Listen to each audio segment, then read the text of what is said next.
Hello students, welcome to वेदोरादे smart learning app. मेरा नाम है किस श्रीवास्तव और आज मैं आपके लिए लेकर के आया हूं क्लास 8 सोशल साइंस का chapter number 1।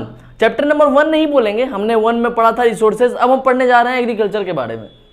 So what is the number of chapter doesn't matter, आपको टॉपिक पे फोकस करना है। तो सबसे पहले हम लोग समझेंगे यहाँ पे एग्रीकल्चर के बारे में। ये स्टूडेंट्स हमारा इस चैप्टर में हम लोगों को एग्रीकल्चर समझना है। एग्रीकल्चर क्या है? खेती। अब खेती को और भी अच्छी तरीके से समझना है, उसमें क्या क्या प्रोसेस है, उस खेती के क्या क्या उससे एडवांटेज है, किस तरीके से खेती की जाती है और पूरे देश विदेश में क्या खेती का प्रोसेस है, क्या प्रोसीजर है, क्या व्यवस्था है, वो सारा कुछ हम लोगों को इस लेक्चर में समझना है। ठीक है, सो इतनी बातें हो गई क्लियर। अब देखिए स्टूडेंट्स, जैसा कि आप लोग सोच पा रहे होंगे कि आप लोगों को इस क्लास 8 के ज्योग्राफी सेगमेंट में, सोशल साइंस के जो ज्योग्राफी सेगमेंट है, इसमें आप लोगों को क्या क्या समझना है मैं आपको बता देता हूँ एक शॉर्ट वे में।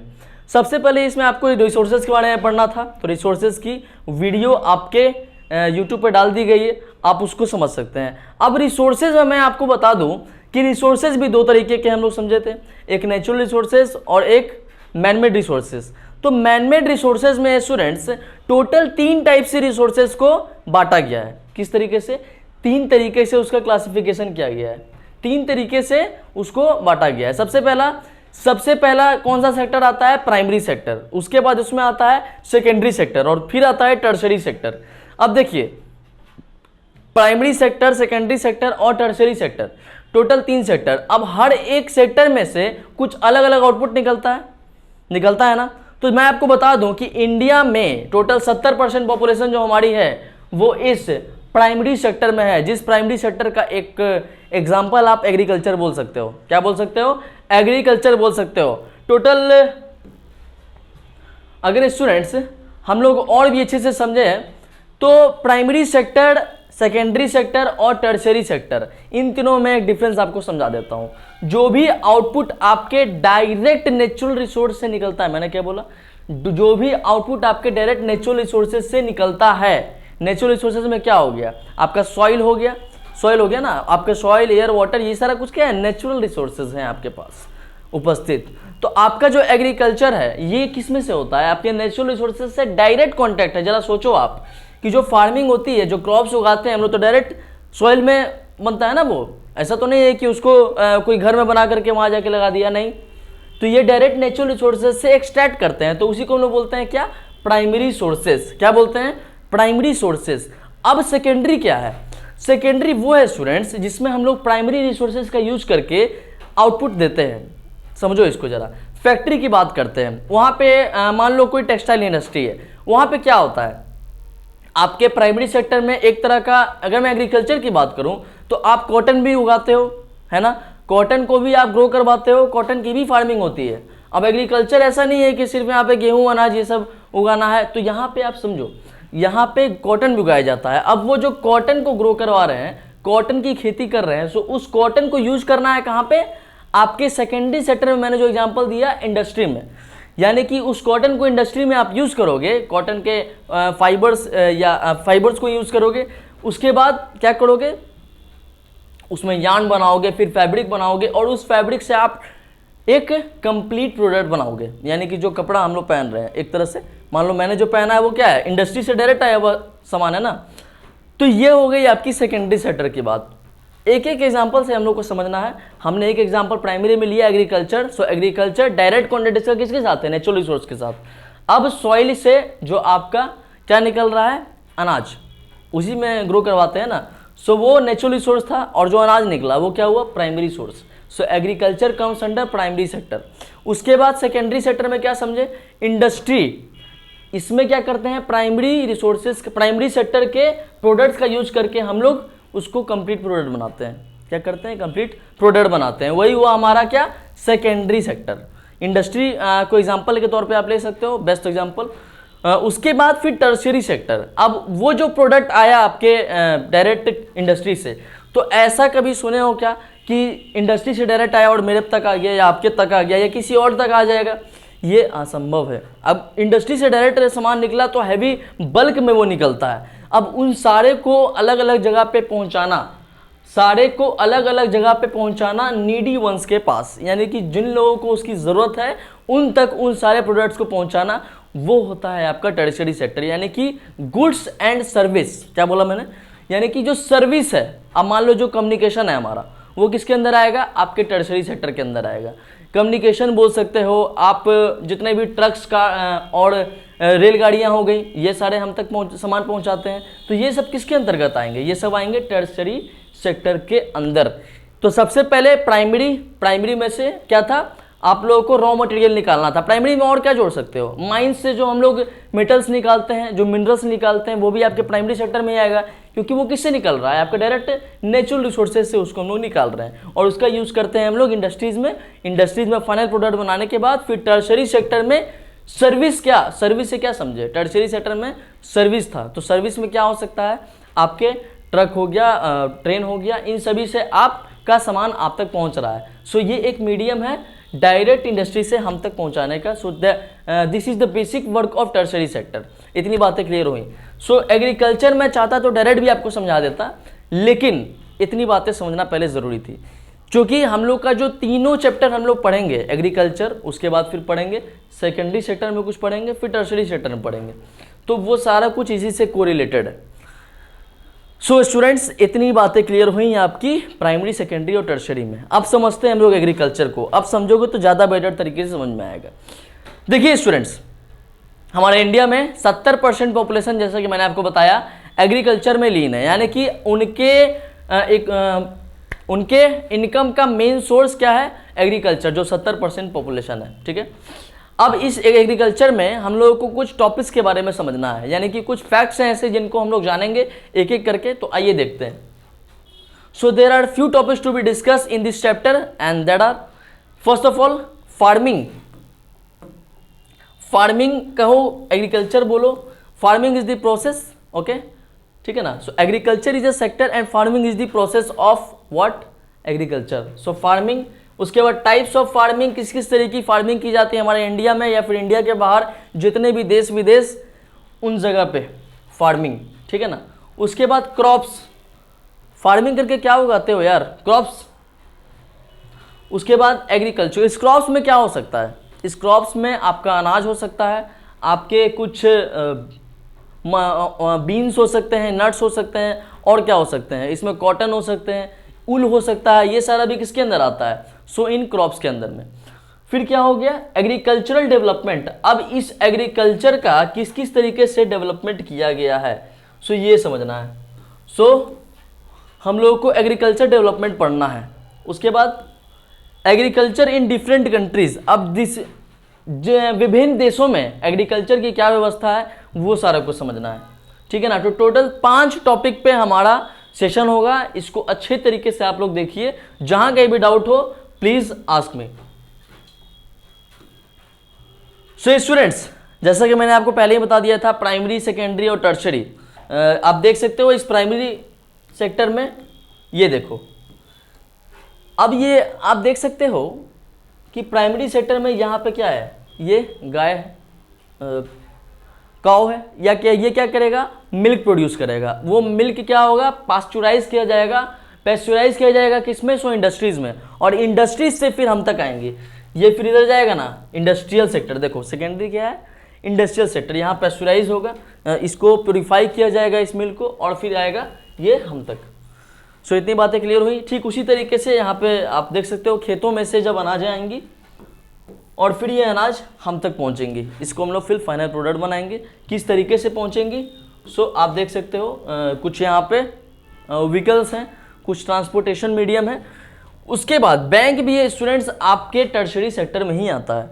फिर आप देख सकते हो यहाँ पे ये सारा इंटरनेट वगैरह किस में आता है? ये सब टर्शियरी सेक्टर में। मैंने आपको पहले बताया communication comes under tertiary sector. चलिए, इतनी बातें तो हम लोगों ने समझ ली। अब समझते हैं यहाँ पे स्टूडेंट्स, हम लोग एग्रीकल्चर क्या है। सबसे इंपॉर्टेंट इस चैप्टर में हम लोग को समझना है एग्रीकल्चर क्या है। So students, agriculture is the art and science of cultivating the soil, growing crops and raising live stock. देखिए, डेफिनेशन को छोड़ो, मेरे से सुनो, क्या एग्रीकल्चर? एग्रीकल्चर मतलब सबसे पहले खेती। ये क्या है, एक प्रोसेस है। ये क्या है, एक प्रोसेस है या फिर एक आर्ट है जिससे हम लोग क्रॉप्स को क्या कर सकते हैं, ग्रो करवा सकते हैं किसी एक पर्टिकुलर प्लॉट ऑफ लैंड में। आप कह सकते हो आपके भी गांव में, आपके जहाँ पे आपका लोकल टाउन होगा वहाँ पे क्या होता है, आप अभी भी गांव में जाइएगा तो देखिएगा सबसे ज़्यादा आपको एग्रीकल्चर सेक्टर में ही लोग लीन मिलेंगे, क्योंकि उन लोगों के व्यवसाय का मेन सोर्स ही एग्रीकल्चर है।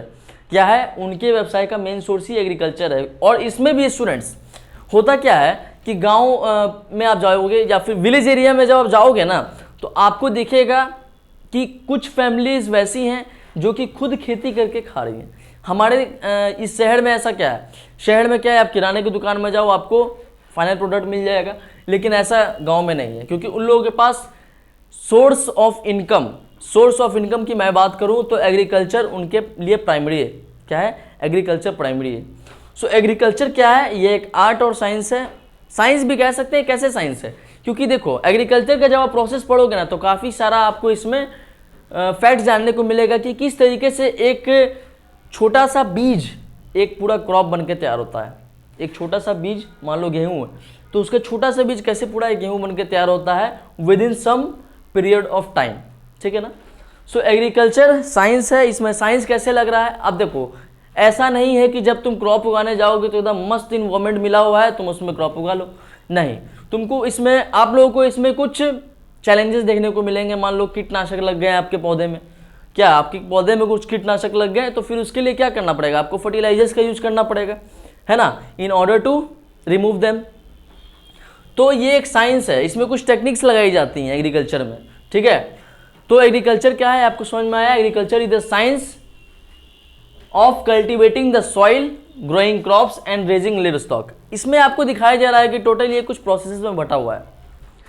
क्या है, कुछ प्रोसेस में ये बटा हुआ है। समझिए पहले, कल्टिवेटिंग द सॉइल, सबसे पहले सॉइल को कल्टीवेट करेंगे। कल्टीवेट करना मतलब क्या, उसको प्लग करना, उसको सॉइल को पहले आपके एडेबल बनाना। एडेबल मतलब क्या, खेती स्वरूप बनाना, यानी कि सॉइल, किसी भी सॉइल में आप खेती नहीं कर सकते हो। मैं बता दूं, one of the best soil is best for the agriculture is alluvial soil.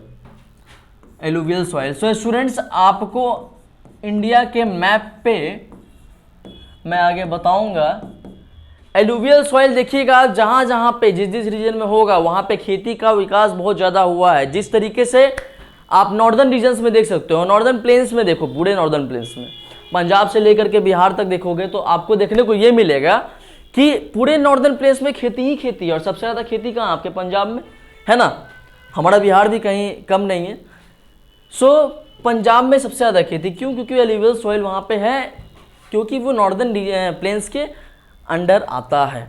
इतनी बातें समझ में आई। सबसे पहले सॉइल को कल्टीवेट करना, यानी कि उसको एग्रीकल्चर के लिए विकसित करना। ठीक है, फिर ग्रोइंग क्रॉप्स। अब भाई आपका सॉइल तो एडेबल हो गया। एडेबल मतलब क्या होता है, आपके सॉइल को एग्रीकल्चर स्वरूप बनाना, मैंने पहले ही बताया, फिर बोल रहा हूं। उसके बाद क्या करना होता है, आपको क्रॉप्स को उगाना पड़ता है। अब क्रॉप्स को उगाने में काफ़ी सारे प्रोसेस को आपको लगाना पड़ेगा, काफ़ी सारा प्रोसीजर होता है इसका। उसके बाद रेजिंग लिवस्टॉक। अब उस अनाज से आप अपना लिवलीहुड चला सकते हो ना, मतलब खाना है तो वो भी कर सकते हो, या फिर उसको बेच देना है तो आप ये भी कर सकते हो। सो एग्रीकल्चर से काफ़ी सारी चीज़ें पॉसिबल हैं। अगर हम इसके सोर्स ऑफ इनकम की भी बात करें तो ये भी पॉसिबल है। ज़रा सोचो ना, जो हमारी सरकारें अनाज लेके आती हैं बल्क में, FCI, ये कहाँ से लेके आती है, इसी एग्रीकल्चर के माध्यम से। और जो कुछ किसान होते हैं पूरे इंडिया के, वो आउटपुट देती हैं किस स्वरूप, एग्रीकल्चर के स्वरूप, जिसमें क्रॉप्स वो लोग प्रोवाइड कराते हैं। सो एग्रीकल्चर क्या है, सबसे पहले डेफिनेशन की बात कर ली गई। उसके बाद it includes the preparation of plant and animal products for people to use and their distribution to markets. क्या एग्रीकल्चर स्टूडेंट्स सिर्फ आपके, क्या कह सकते हैं, सिर्फ आपके क्रॉप्स को उगाने के लिए ही बेनिफिशियल है? क्या सिर्फ उसी के लिए बेनिफिशियल है? क्या एग्रीकल्चर हम लोग क्रॉप्स उगाने के लिए करते हैं? नहीं, इसमें और भी कुछ सेक्टर्स हैं। जैसे कि आप एक नॉर्मल आप ले लो, कोई गाय को ले लो, एक नॉर्मल से काऊ को ले लो, ठीक है ना, उसमें से जो मिल्क निकाल रहे हैं, उसमें से जो मिल्क हम लोग निकाल रहे हैं, क्या वो एग्रीकल्चर का पार्ट नहीं है? उसमें क्या कर रहे हैं हम लोग, एक दूध निकाल रहे हैं तो वो भी तो आपका कुछ आउटपुट निकल रहा है ना, क्या निकल रहा है, वो भी एक आउटपुट निकल रहा है। तो प्लांट और एनिमल को उस तरीके से बनाया जाता है ताकि वो कुछ प्रोड्यूस दें, ताकि वो कुछ इनपुट दें, समझ गए? तो वो भी आपके एक एग्रीकल्चर का पार्ट है, और वो सारा जो आउटपुट देंगे वो कहाँ जाएगा, वो हम तक आएगा या फिर वो मार्केट तक जाएगा।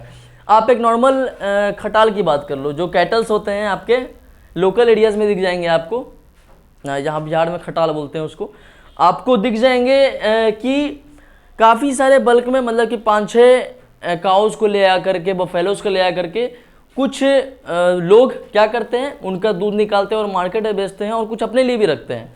तो क्या वो इसके अंडर में नहीं आएगा? आएगा कि नहीं आएगा? सो इस तरीके से प्राइमरी सेक्टर को डेवलप किया जा रहा है, समझ गए?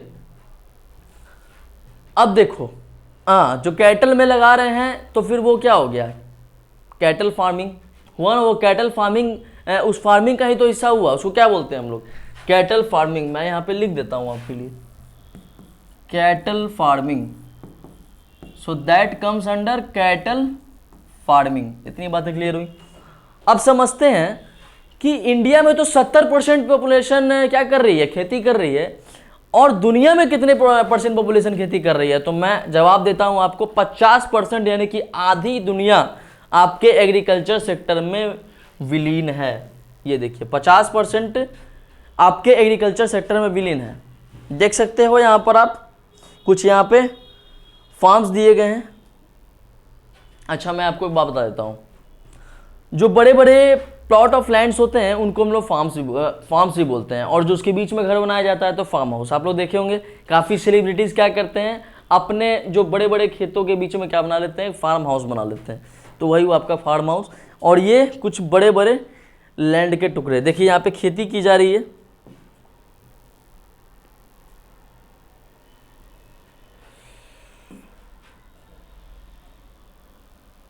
ये देखिए दोस्तों, ये देखिए, ये यहाँ पे खेती की जा रही है। आगे आपको और भी इमेजेस दिखाई जाएंगे जिससे आपको इसका कॉन्सेप्ट पूरी इसी तरीके से क्लियर हो जाएगा। सो एग्रीकल्चर में इतनी बातें हो गई आपके लिए क्लियर। अब हम समझते हैं students about factors which influence agriculture. अब ऐसे क्या क्या फैक्टर्स हैं जिसपे एग्रीकल्चर टिका है, समझो इसको। ऐसे क्या क्या फैक्ट्स हैं जिसपे आपका एग्रीकल्चर पूरा का पूरा क्या है, टिका हुआ है। अगर ये सारे फैक्टर्स नहीं होंगे सो एग्रीकल्चर इज नॉट पॉसिबल। ये सारे फैक्टर्स अगर नहीं होंगे तो एग्रीकल्चर आपके लिए क्या है, पॉसिबल नहीं है। एग्रीकल्चर पॉसिबल नहीं है। सो उन फैक्टर्स के बारे में आइए एक बार समझ लेते हैं। सबसे पहले दोस्तों आपका क्लाइमेट क्या हो गया, सबसे पहले आपको क्लाइमेट के बारे में समझना है। क्लाइमेट कैसे दोस्तों, अब तुम सोचो जरा, इस एग्रीकल्चर को पॉसिबल करने के लिए, क्रॉप्स को उगाने के लिए आपके पास इस क्लाइमेट का बहुत बड़ा रोल रहता है। क्यों क्लाइमेट? इसलिए क्योंकि क्लाइमेट अगर सोचो जरा कि बस धूप ही रहेगी, सिर्फ पूरे साल धूप ही रहेगी, तो क्या आपका क्रॉप ग्रो कर पाएगा? क्योंकि आपको पता है कि क्रॉप को ग्रो करवाने के लिए पानी भी चाहिए पर्याप्त अमाउंट में, एक सफिशिएंट अमाउंट में आपको वाटर की भी ज़रूरत होती है। सो क्लाइमेट को पॉसिबल करने के लिए आपको वाटर की भी ज़रूरत होती है। तो वो वाटर क्या कहाँ से आएगा? अब देखो टेक्निक्स काफ़ी बदल गई हैं, काफ़ी मॉडर्न टेक्निक्स हो गई हैं, काफ़ी सारा मतलब हम लोग उपाय कर लिए हैं कि पानी इस तरीके से देना है, लेकिन फिर भी इंडिया की जो आबादी है वो आज भी एग्रीकल्चर को पॉसिबल करने के लिए टोटली, मैं टोटली नहीं कहूँगा, ऑलमोस्ट पॉपुलेशन जो है 70% पॉपुलेशन वो आज भी रेनफॉल पे डिपेंडेंट है कि बारिश होगी तो हमारा फसल उगेगा और हम लोग इसको बेच पाएंगे या फिर अपने लिए रख पाएंगे, है ना। अच्छा, एक मूवी तुमने देखी होगी लगान, उसमें क्या होता है स्टूडेंट्स, एक साल में ऐसा उन लोगों के लाइफ में आता है कि उस साल बारिश ही नहीं होती है। क्या होती है? बारिश ही नहीं होती है। तो उसी के लिए, लेकिन उनको टैक्स भी पे करना होता था ब्रिटिशर्स को, क्योंकि ये लगान मूवी बनाई गई है ब्रिटिशर्स के कालीन में, यानी कि ब्रिटिशर्स के ब्रिटिश पीरियड में इस मूवी को बनाया गया था। बनाया तो गया इधर, लेकिन इसमें जो स्टोरी है आपके ब्रिटिश पीरियड की है, ठीक है ना। कैसे मतलब भारत के किसान की व्यवस्था थी उन ब्रिटिशर्स के समय में, ठीक है। तो फिर भी उनको टैक्स पे करना पड़ता था अगर बारिश नहीं भी हुई तो, सो दैट इज कॉल्ड लगान। जो टैक्स पे करते थे वो लगान था। तो बारिश नहीं हुई तो जरा सोचो तुम, उसी तरीके से जो हालत उस समय थी वो हालत आज भी है। आज तो कुछ सुधार हुआ है, कुछ टेक्निक्स बदली हैं, लेकिन फिर भी मैं ये नहीं कहूँगा कि पूरी तरीके से सुधार हो गया। आज भी ऑलमोस्ट पॉपुलेशन किस पे डिपेंडेंट है, इस बारिश पे। तो इसके लिए धूप भी ज़रूरी है, बारिश भी ज़रूरी है, और ज़रूरी बात, इसके लिए विंटर सीजन भी ज़रूरी है। मतलब हर एक क्रॉप्स का अपना अपना क्या होता है, क्लाइमेटिक कंडीशन उसको चाहिए। अब जैसे आप सोचो ना, कॉटन के लिए क्या चाहिए उसको, सबसे पहले सॉइल में चाहिए ब्लैक सॉइल। मैं आपको सॉइल में बताऊंगा उसके बारे में। सॉइल में चाहिए ब्लैक सॉइल। ब्लैक सॉइल कहाँ होता है, यहाँ पे बारिश सबसे ज़्यादा होती है। तो जब बारिश नहीं होगी तो फिर कॉटन कैसे बनेगा। सो हर एक क्रॉप के लिए आपके पास क्लाइमेटिक कंडीशन उसके स्वरूप, उसके अनुकूल होना ज़रूरी है, उसके अकॉर्डिंग होना ज़रूरी है। सो सबसे पहले हम लोगों ने क्लाइमेट समझा। इस वाले पिक्चर में देखो, एक तरफ पूरा सूखा पड़ा है, एक तरफ पूरा हरियाली है। तो तुम खुद बता सकते हो कि क्रॉप किस तरफ ज़्यादा अच्छे से ग्रो करवाया जाएगा। स्वाभाविक सी बात है इस तरफ, ठीक है ना। अब समझना है टाइप्स ऑफ सॉइल, किस टाइप का सॉइल यूज़ किया जा रहा है किस क्रॉप को बनाने के लिए, किस टाइप का सॉइल यूज़ किया जा रहा है क्रॉप्स को बनाने के लिए। तो मैं आपको बता दूं कि इंडिया में सॉइल भी डिफरेंट टाइप्स के हैं, और उसके पीछे भी बहुत अच्छा रीज़न है। देखो, हर कुछ अगर इस दुनिया में है तो उसके पीछे एक रीज़न है। तो ठीक उसी तरीके से अगर इंडिया में डिफरेंट टाइप ऑफ सॉइल्स हैं, क्या है, ब्लैक सॉइल है, एलुवियल सॉइल है, रेड सॉइल है, लेटराइट सॉइल है ना, इन कुछ इस तरीके सॉइल्स है ना। तो हर एक सॉइल का अपना अपना एक रोल होता है, ठीक है। तो मैं बता देता हूँ, जैसे कि अभी हमने एक एग्जाम्पल लिया था ब्लैक सॉइल के बारे में। तो आपके कॉटन की खेती किस में की जाती है, ब्लैक सॉइल में, is it clear. So black soil अगर नहीं होता इंडिया में तो क्या सोचो तुम, जो ब्रिटिशर्स अपने ज़माने में यानी ब्रिटिश पीरियड में जो वो लोग यहाँ से कॉटन लेकर के जाते थे एज अ रॉ मटेरियल, और वहाँ जाके फाइनल प्रोडक्ट बना लेते थे अपने इंडस्ट्रीज़ में जाके, तो क्या वो पॉसिबल हो पाता। तो एक तरह से ये भी ज़रूरी था कि डिफरेंट टाइप ऑफ सॉइल्स होना आज भी ज़रूरी है, जो था वो आज भी ज़रूरी है। और आपके गेहूँ ले लो, चावल ले लो, इन सब के लिए भी अलग अलग टाइप के सॉइल्स होने ज़रूरी हैं, ठीक है ना। तो सबसे बेस्ट सॉइल इनके लिए माना जाता है आपका एलुवियल सॉइल, ठीक है ना। तो टाइप्स ऑफ सॉइल कैसे मैटर करता है वो हमने समझा।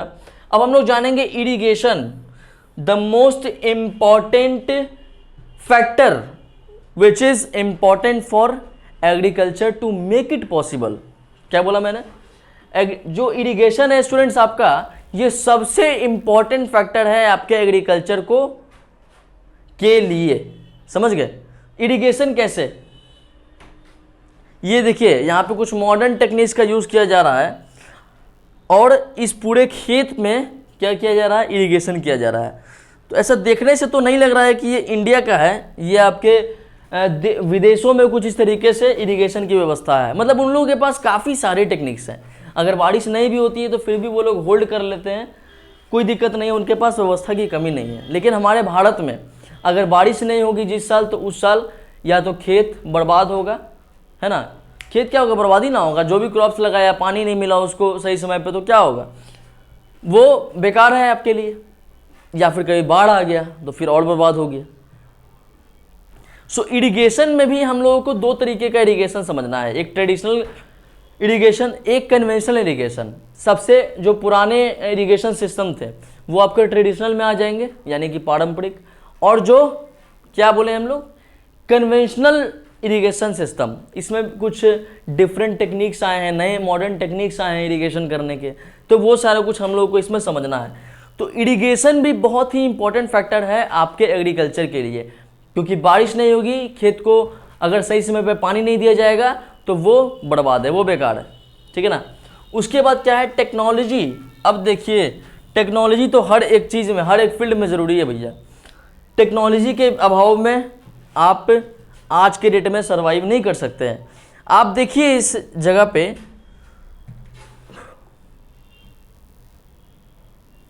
ये देखिए दोस्तों, आप देख पा रहे हैं कि यहाँ पे ड्रोन का इस्तेमाल करके पूरे खेतों में फर्टिलाइजर्स दिए जा रहे हैं। क्या दिए जा रहे हैं? फर्टिलाइजर्स दिए जा रहे हैं, पेस्टिसाइड्स दिए जा रहे हैं। क्यों ज़रूरी है फर्टिलाइजर्स या पेस्टिसाइड्स? अरे आपके खेतों में कीड़े लगेंगे, उनसे बचने के लिए फर्टिलाइजर्स या फिर पेस्टिसाइड्स ज़रूरी हैं। तो होता क्या था आपके पुराने ज़माने में कि जो किसान होते थे अपने इसके बैग में जितने भी फर्टिलाइजर्स के कुछ टैंक्स छोटे छोटे ले करके उसमें पूरा फर्टिलाइजर देते थे, लेकिन वो बहुत ही ज़्यादा टाइम कंज्यूमिंग था और बहुत ही डिफ़िकल्ट था। बहुत टाइम कंज्यूमिंग और डिफ़िकल्ट, लेकिन करना तो था, मेहनत तो ज़्यादा होती थी। लेकिन आज के ज़माने में कुछ नए टेक्निक्स का यूज़ किया गया है। वो जो काम आपका मान लो कि 2 हेक्टेयर खेत है, उसके पूरे में फर्टिलाइजर डालने में अगर 3 दिन का समय लगता है तो ये सिर्फ आपको 2 या 3 घंटे में करके दे देगा। 2 to 3 आवर्स इज़ एनफ। एक एग्जाम्पल के तौर पे हमने समझा है, ठीक है ना। तो ये देखिए, ये ड्रोन्स का इस्तेमाल करके पूरे खेतों में बहुत ही आसानी से फर्टिलाइजर्स दे दिया जाता है, ठीक है ना। तो टेक्निक्स का भी बहुत बड़ा रोल रहता है अब एग्रीकल्चर में। पहले तो उतने नहीं थे, लेकिन अब ज़रूरी हो गए हैं, ठीक है ना। सो स्टूडेंट्स, हमने समझा टेक्निक्स के बारे में। So overall climatic condition, types of soil, irrigation और टेक्नोलॉजी, ये चारों फैक्टर्स इंपॉर्टेंट हैं आपके एग्रीकल्चर के लिए, ठीक है। इतनी बातें क्लियर हुई दोस्तों। अब हम समझेंगे फार्म सिस्टम, यानी कि हमारा जो फार्म सिस्टम यानी कि खेती व्यवस्था है वो कैसी है, ठीक है। एक बार आप लोग इसको रिकॉल कर लो, थोड़ा समझ लो, पिक्चर्स वगैरह देख लो कैसे ज़रूरी है, हम लोग उस पर मूव करते हैं। सो चलिए शुरू किया जाए। सबसे पहले स्टूडेंट्स, पूरी जो फार्म सिस्टम है यानी क्या प्रोसेस है आपके एक क्रॉप को ग्रो करवाने के लिए, वो हम लोग को इसमें समझना है। क्या समझना है? हम लोगों को इसमें समझना है कि किस तरीके से किसी भी क्रॉप को ग्रो कराया जाता है, ठीक है। तो देखिए स्टूडेंट्स, सबसे पहले इनपुट, इसको 3 तरीके से 3 प्रोसेस में बांटा गया है। 3 प्रोसेस में बांटा गया है। किसको? खेती को। किसको? खेती। ऐसे तो आप लोग एग्रीकल्चर से भी समझ जाओगे, लेकिन यहां पे मैं लिख देता हूं खेती। इसको 3 प्रोसेस में बांटा गया है, ठीक है ना। सबसे पहले इसमें क्या चाहिए? इनपुट। सबसे पहले क्या चाहिए? इनपुट, जो इसमें देंगे हम लोग। किस तरीके से देंगे? हम लोग उसमें मशीनरी और इनपुट दे सकते हैं, सीड के तौर पे इनपुट दे सकते हैं और केमिकल के तौर पे। अब मैं बताता हूं कि जब एग्रीकल्चर कर रहे थे, एग्रीकल्चर जैसे शुरू आपका खेत जोताना, खेत के प्लगिंग को बोलते हैं जोतना, यानी कि सॉइल को फर्टाइल बनाना, ठीक है ना, एरेबल बनाना। तो वही हुआ आपका किसका पार्ट? खेत जोतने का पार्ट, यानी कि प्लगिंग। उसमें क्या करते हैं? मशीनरी। सबसे पहले किससे जोतोगे? आप अगर खुद जाओगे ना, वो उसके लिए इक्विपमेंट लेकर के, वेपन्स वगैरह लेकर के उसको जोतने के लिए तो बहुत ही ज़्यादा समय लगेगा और बहुत ही ज़्यादा हार्ड वर्क लगेगा। अब उस सॉइल के बीच में कुछ पत्थर आ गया, उसको भी तोड़ो, करोगे ना ये काम, तो कितना तुमको एफर्ट लगाना पड़ेगा। तो इससे बचने के लिए इस मशीनरीज का यूज़ किया जाने लगा। मशीनरी के तौर पे क्या? मशीनरी के तौर पे क्या? आपके ट्रक्स। अब उन ट्रक्स के पीछे भी कुछ इक्विपमेंट्स लगे रहते हैं जिससे खेती में आप लोग खेत जोत सकते हो। क्या कर सकते हो? प्लगिंग वगैरह कर सकते हो। तो आपको इतना समझ के चलना है कि खेती का कुछ प्रोसेस है और उस प्रोसेस के लिए कुछ अलग अलग इक्विपमेंट्स का यूज़ किया जाता है, कुछ अलग अलग इक्विपमेंट्स का यूज़ किया जाता है। तो सबसे पहले उसमें आता है मशीनरी। उसके बाद दोस्तों प्लगिंग तो कर लिए, अब खेत में आपको बीज डालना है। क्या करना है? सोइंग करना है। अच्छा, ये सोइंग, प्लगिंग, हार्वेस्टिंग की सब क्या है ना, ये सब मैं भी बताऊंगा, उसको डिटेल में समझेंगे, लेकिन पहले इतना समझो, मशीनरी। उसके बाद फिर सीड्स क्यों ज़रूरी पड़ता है? जब आपको खेत में सोइंग करना है। सोइंग मतलब क्या होता है? सीड्स को खेतों में डालने की प्रोसेस को क्या बोलते हैं? सोइंग बोलते हैं। सोइंग, ठीक है। सो सीड को आपको डालना है, तभी तो आपका क्रॉप बनेगा। तो ये हो गया सीड्स। उसके बाद केमिकल्स क्यों डालते हैं? फर्टिलाइजर्स। मैंने बताया अभी आपको, ड्रोन वाला जब मैं सीन दिखाया था आपको, कि फर्टिलाइजर्स डालना क्यों ज़रूरी है, फर्टिलाइजर्स, पेस्टिसाइड्स, ये सब ज़रूरी क्यों पड़ते हैं आपके खेतों में लगने वाले कीटनाशक के लिए। मतलब कि कीटनाशक नहीं बोलेंगे हम लोग, जो भी उसमें अनयूजुअल माइक्रो ऑर्गेनिजम्स अटैक करते हैं, अनयूजुअल माइक्रोब्स अटैक करेंगे, उनसे बचने के लिए आपके फर्टिलाइजर्स या फिर पेस्टिसाइड्स का यूज़ किया जाता है। तो ये आप तो इनपुट के तौर पे देते हो ना, मतलब कि ये सब आप इसमें क्या कर रहे हो, दे रहे हो, उस क्रॉप में दे रहे हो ताकि आपका फसल जो है अच्छा बने, ठीक है। अब उसके बाद यहाँ पे प्रोसेस है, ये सारा कुछ क्या है, इनपुट है, ये सारा क्या है, इनपुट है। अब जैसे माँ बाप आपको पढ़ा रहे हैं, पहली क्लास से 10वीं क्लास तक आप मान लो एक प्रोसेस है आपका पढ़ने का कि पहली में पढ़ोगे, फिर दूसरी में पढ़ोगे, फिर तीसरी में पढ़ोगे, इसी तरह से 10वीं तक जाओगे। उसमें क्या करेंगे माँ बाप आपके, आपको पेन देंगे, पेंसिल देंगे, यूनिफॉर्म देंगे, शूज़ देंगे, एडमिशन कराएंगे। तो ये सब क्या कर रहे हैं वो लोग, इनपुट के तौर पे आप में दे रहे हैं, वो सब इन्वेस्टमेंट कर रहे हैं। तो ठीक उसी तरीके से हम लोग इसमें भी इन्वेस्टमेंट कर रहे हैं, एग्रीकल्चर में, फार्मिंग में कर रहे हैं ना। सो इनपुट के तौर पे दे रहे हैं, नंबर 1 मशीनरी, नंबर 2 सीड्स और नंबर 3 केमिकल्स। अब देखो, जैसे तुम प्रोसेस तुम्हारा रहेगा कि 1 से लेके फिर 2 में जाना है, तो इसके लिए तुम पढ़ाई करोगे, तुम्हारा कुछ फॉर्मेटिव एग्जाम्स होंगे, कुछ समेटिव एग्जाम्स होंगे, सब्जेक्टिव होंगे, इस तरीके से आपका ये प्रोसेस है आगे बढ़ने का। तो ठीक उसी तरीके से एग्रीकल्चर में क्या प्रोसेस है आपका, सबसे पहले प्लगिंग होगा, फिर सोइंग होगा, फिर स्प्रेइंग होगा, इस तरीके से प्रोसेस आपका बढ़ेगा और लास्ट में आपका हार्वेस्टिंग होगा, यानी कि आपके फसल की कटाई होगी, ठीक है। तो ये सारा पहले हमने समझा इनपुट्स, फिर समझे प्रोसेस। अब जो आउटपुट के तौर पे मिलेगा, आउटपुट के तौर पे मिलेगा, तो जब क्लास 1 में थे आप, तो माँ बाप आपको क्या दे रहे थे, पेंसिल दे रहे थे, इरेजर दे रहे थे, पेन दे रहे थे और बुक्स प्रोवाइड करा रहे थे, यूनिफॉर्म दे रहे थे कि बेटा जाओ और तुम टॉप स्कोरर बन के आओ। यही उम्मीद होती है ना हर माँ बाप की, कोई ये नहीं चाहता है कि मेरा बेटा जा करके फेल हो जाए, नहीं। तो आपको सबसे पहले इनपुट के तौर पे वो सारी चीज़ें दी गई, जिस तरीके से खेती में मशीनरी, सीड्स और केमिकल्स दिए गए। फिर प्रोसेस रहा, कुछ प्रोसेस के जरिए हम लोग उसको अंजाम दिए, और जो अंजाम के तौर पे आपका आया result, that is called output. जिस तरीके से जब आपने फाइनल एग्जाम दे दिया तो आपके हाथ में रिजल्ट होता है कि ये हमारी मेहनत है, ये आप देखिए, माँ बाप को बोलते हो जाके। तो ठीक उसी तरह से आपका क्रॉप्स क्या है, रिजल्ट है, आपका आउटपुट है, समझ गए। सो इनपुट, प्रोसेस और आउटपुट, ये 3 चीज़ें समझ में आई आपके फार्म सिस्टम में, यानी कि खेती के सिस्टम में, ठीक है दोस्तों।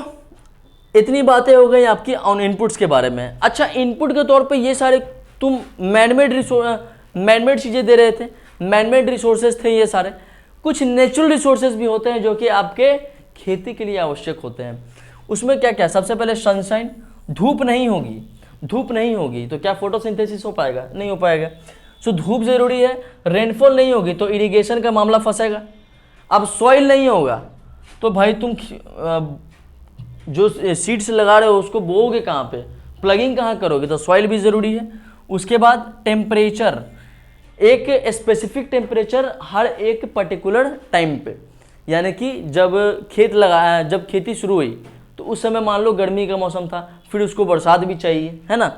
तो इस तरीके से टेम्परेचर भी मैटर करता है। सनशाइन तो मैंने बता दिया, बिना सनलाइट के तो भाई इस दुनिया में कुछ पॉसिबल है ही नहीं। जब हम लोग चल रहे हैं वो पॉसिबल ही नहीं है, सनशाइन ज़रूरी है।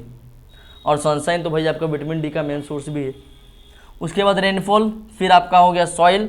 तो ये सब कुछ नेचुरल इनपुट्स चाहिए। देखो यहाँ बोल रहा है ना फिजिकल इनपुट्स, या फिर इसको नेचुरल इनपुट्स भी बोल सकते हो, नेचुरल इनपुट्स, ठीक है ना। तो फिजिकल इनपुट समझा या तो फिर नेचुरल इनपुट समझा। उसके बाद कुछ यहाँ पे मैनमेड इनपुट्स थे, ये सारे मैनमेड ही है ना। मशीनरी क्या आसमान से टपका, नहीं, जो ट्रैक्टर्स हैं वो हम लोग बनाए ना। उसके बाद सीड्स हो गए, केमिकल्स हो गए, ये सारे आपके नेचुरल के अंदर में। सो ए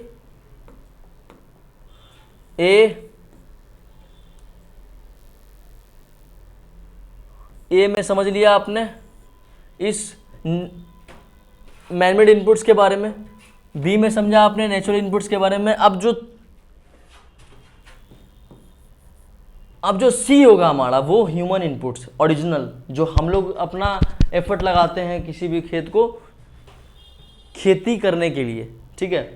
तो ये हुआ हमारा ह्यूमन इनपुट्स जो हमारी तरफ से एफर्ट लगता है, यानी किसी ह्यूमन की तरफ से, किसान की तरफ से लगता है, ठीक है, तो सबसे पहले अपना इनपुट के तौर पे क्या लगाएगा, वो अपना हार्ड वर्क यानी कि लेबर।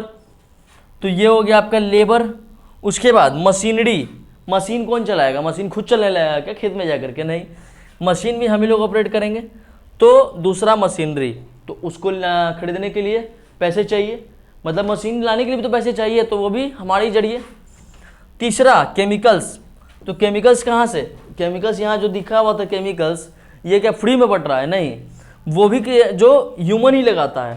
देखो ह्यूमन इनपुट का मतलब यहाँ पर सिर्फ वही नहीं है कि आपका हार्ड वर्क, खुद फिजिकल वर्क, नहीं, यहाँ पे हर तरीके का इनपुट बताया जा रहा है, यानी कि आप इकोनॉमिकली भी लगाते हो, प्रयास करते हो उसको खेत जोतने के लिए, उसके बाद आप फिजिकली भी लगाते हो, है ना।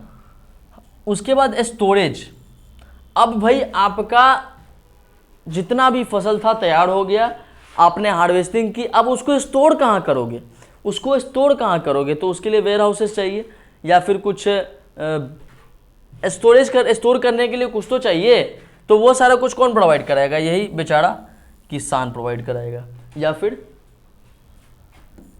किसान ही किसान खेती करेगा ना भाई, इंजीनियर तो करेगा नहीं जा करके। सो स्टोरेज के लिए भी इसी को टेंशन है। उसके बाद लेबर के लिए हार्डवर्क तो इसी को करना है, उसके बाद मशीनरी, उसके बाद फिर आपका केमिकल्स। सो स्टूडेंट्स, ओवरऑल ये आपका पूरा प्रोसेस है फार्म सिस्टम का। सबसे पहले हमने समझा इसमें कुछ इनपुट देंगे और वही इनपुट क्या हमारा आउटपुट बनेगा, और उस इनपुट को आउटपुट बनाने के लिए कुछ प्रोसेस से गुजरना पड़ेगा, है ना। जिस तरीके से आप कक्षा पहली में थे, पहली में आपको कुछ आपके बैकअप के तौर पे दिया गया, शूज़, यूनिफॉर्म और जितने स्टेशनरी थे वो सारा कुछ इनपुट के तौर पे दिया गया, फिर आपने एक एक एग्ज़ाम दिया, वो आपके प्रोसेस में आया, और लास्टली आपका आउटपुट निकला, ठीक है। अब जैसे मैं ये सेशन ले रहा हूँ, तो इसके लिए मेरे को क्या चाहिए, कैमरा चाहिए, बोर्ड चाहिए, ये पेन चाहिए, और उसके बाद एक एक करके आपको जो समझाऊंगा सारा टॉपिक वो प्रोसेस में आएगा। अब जो आउटपुट के तौर पे आएगा रिजल्ट, वो तो आप लोग डिसाइड करोगे कि कैसा समझ में आया, ठीक है। सो आउटपुट के तौर पे रिजल्ट, ठीक है। सो ओवरऑल स्टूडेंट्स, इतनी बातें हो गई आपकी एग्रीकल्चर में। हम लोग जब आगे की बात करेंगे, आगे के टॉपिक्स में कुछ और भी बातें कर रही हैं आपसे। फिलहाल आज इतना समझो आप, एग्रीकल्चर और फार्म सिस्टम या उसमें कौन कौन से चीज़ों का इस्तेमाल किया जा रहा है, वो सारा कुछ आपको समझ के चलना है। सो आज के लिए इतना ही। उम्मीद करता हूँ आपको समझ में आया होगा, और जो भी दिक्कतें आएंगी please comment in the comment section. Thank you so much.